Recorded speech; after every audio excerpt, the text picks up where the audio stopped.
Pour le bénéfice de tout le monde, je vais d'abord un peu vous dire qui je suis en première minute. Alors, je suis dans les communications actives dans les communications interactives, depuis 1984. Certains ici étaient pas nés en 1984. Je suis dans le web à 110% depuis 1997. En 1997, je ne fais que du web. Je ne peux pas rien d'autre, sinon je l'aurais fait. Pour vous donner une idée comment je suis vieux, voici le premier support informatique sur lequel je sauvegardais mes données à la fin de la journée en 1984.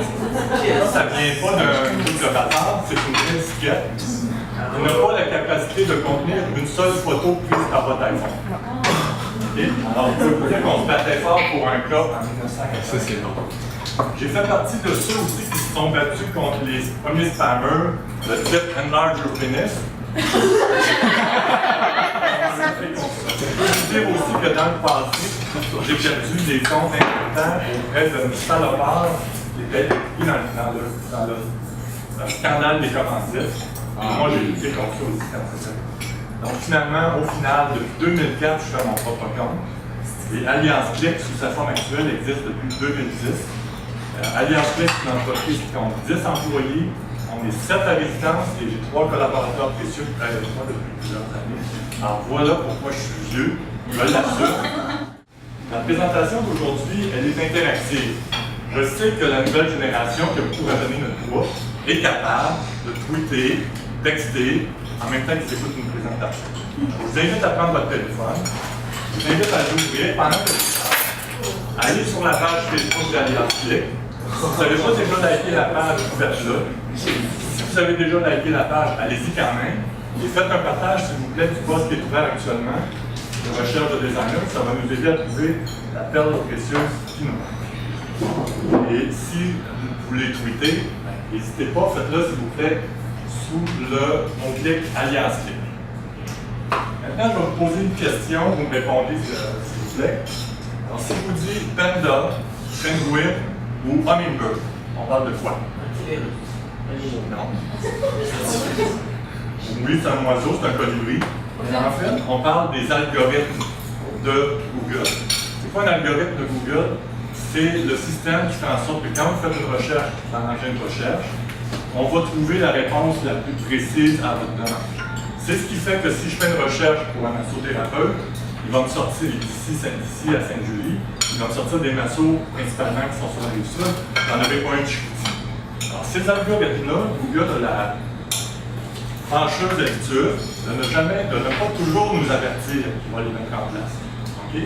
Alors ce que ça veut dire, c'est que les règles du jeu changent régulièrement.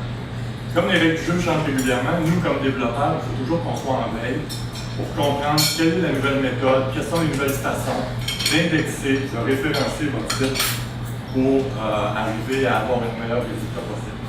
Donc, je vais entrer dans le vif du sujet de la présentation. Je vais tenter de répondre à la question que j'ai posée le plus souvent. Comment je fais pour que mon site sorte en premier sur la première page Google? La réponse, vous l'avez. Appelez Alliance Click. Oui, ça prend plusieurs réponses. Mais la réponse que je vais vous donner d'entrée de jeu, c'est oubliez ça.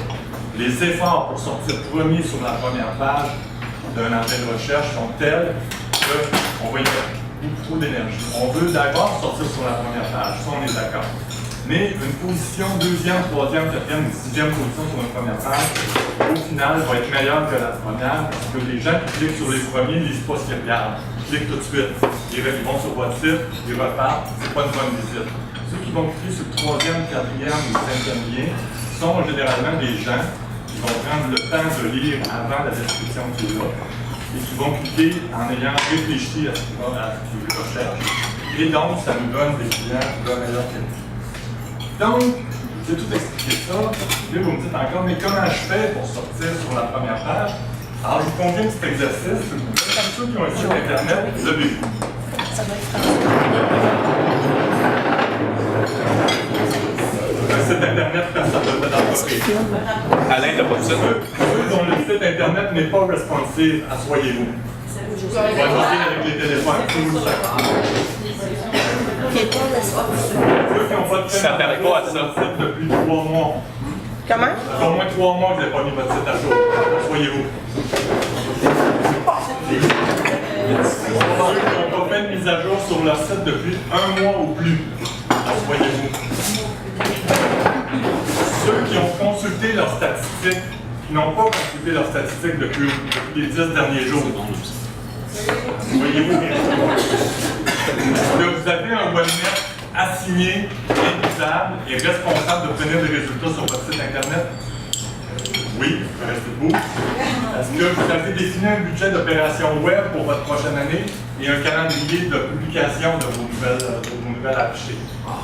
Oui, non, il reste 3 personnes. Félicitations.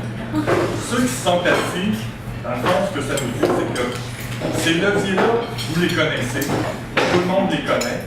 C'est simple, mais on ne les met pas en pratique. On peut amener ça à ce qu'on fait au BNI. Tous les mercredis matin, on est ici et on vient pour réseauter quand il y a du travail. Et le site web, pour sortir, pour être bien référencé, pour être efficace, c'est la même chose. Si vous ne mettez pas de travail, les résultats vont être à la hauteur de l'énergie que vous mettez. Le temps file vraiment vite. Il y a aussi la technique. La technique pour un bon référencement de site est importante. Je vous donne en 7 points. Dans le détail, mais je vais aller au point seulement parce que sinon je ne peux pas. Donc la première chose, Isabelle te dit, faites appel à un expert. Idéalement Diaslic. Si ce n'est pas Diaslic, allez vers un expert web. La composition des pages, le contenu doit être fait d'une façon très rigoureuse. Le titre de la page, l'URL doit être friendly, donc doit être lisible par les moteurs de recherche. Les métadonnées que nous ne lisons pas mais que les robots lisent doivent être développées également. La structure, la sémantique des textes, la pertinence des mots-clés, le nombre de mots-clés sont tous des éléments qui sont très importants. L'adage dit l'image vaut 1000 mots, en web, l'image vaut 0. Sauf si on a pris le temps de l'optimiser correctement, de lui donner un nom qui était logique, d'ajouter un alt-texte, d'ajouter une légende, même selon les règles du W3C, d'ajouter une description pour les personnes non-voyantes. Ça fait partie des normes. Ça ne fait pas toujours, mais ça fait partie des normes. Retenez ceci. Dans le référencement, le contenu est roi. Si votre contenu est pertinent, si votre contenu est bien structuré, il va vous aider grandement à bien sortir au niveau des enjeux de recherche. L'autre élément, c'est que l'expérience usagée doit absolument être conviviale, doit être intéressante. Si je vais sur votre site, que je consulte 2, 3 pages, c'est déjà une excellente moyenne. Si je vais sur votre site et qu'à la première page, que je penserais, c'est un taux de rebond qui va être élevé. Un taux de rebond élevé, ce que les robots voient, c'est que le site a peu d'intérêt. Donc, on va baisser au niveau du référencement, c'est important. Pensez toujours en termes d'action. Quand j'amène le site sur une page, c'est dans le but de le convertir pour faire une action. Allez sur votre page contact, vous téléphonez pour prendre un rendez-vous, vous complétez un formulaire pour demander de l'information. Alors, c'est toutes des actions qui font qu'au final, vous pouvez capter l'intérêt de l'utilisateur et avoir son information. En termes de taux de conversion, on parle de 3% pour une réussite. Ça veut dire que pour faire une vente sur le web, pour obtenir un rendez-vous sur le web, il faut que j'amène 100 personnes sur votre site pour obtenir 3 rendez-vous. Ça, c'est si mon site performe bien. Okay? Ce qu'on va voir en général, c'est du 0,5 de 1%, 1,5%. C'est ça qu'on va retrouver. Si je fais rien, je vais être en bas de ça. Donc, c'est énormément de travail. Chaque projet, chaque site peut avoir sa recette différente. Il faut trouver la recette qui fonctionne avec votre clientèle et il faut pouvoir le développer. Comment maintenant, nous, de notre côté, comme développeurs, on peut, une fois que le site est fait, valider s'il a bien performé ou pas? Ben, c'est assez simple. Dans le fond, on a des outils pour le faire. On a toute la gamme d'outils de Google, les Webmaster Tools. On utilise aussi des crawlers de sites. Un qui est OnCrawl, entre autres, qu'on utilise chez nous, qui va nous donner un résultat complet de comment un site performe. Un site comme le GEA, dont parlait Tim tout à l'heure, contient, c'est un site qui n'est pas si gros, contient plus de 24 000 liens internes au site. Alors, c'est impossible que moi j'aille vérifier tout ça un par un. Donc, il y a des outils qui nous permettent de voir où est-ce que le site performe, où est-ce qu'on va l'améliorer et qu'est-ce qu'on va faire pour arriver à la meilleure méthode. Et si vous dites, j'ai tout fait ce travail-là il y a 6 mois, ou il y a 1 an, mais dites-vous que c'est toujours à travailler, c'est toujours à améliorer. Parce que comme je l'ai dit d'entrée de jeu dans la présentation, Google change les règles du jeu régulièrement. Et il n'y a pas la délicatesse de nous avertir quand il le fait. Donc, on l'écoute tout le temps. 10 minutes, c'est vraiment vite passé. Si vous voulez plus d'informations sur tout ce de référencement, ou vos clients veulent le savoir, c'est vous allez référer à l'île. Bravo.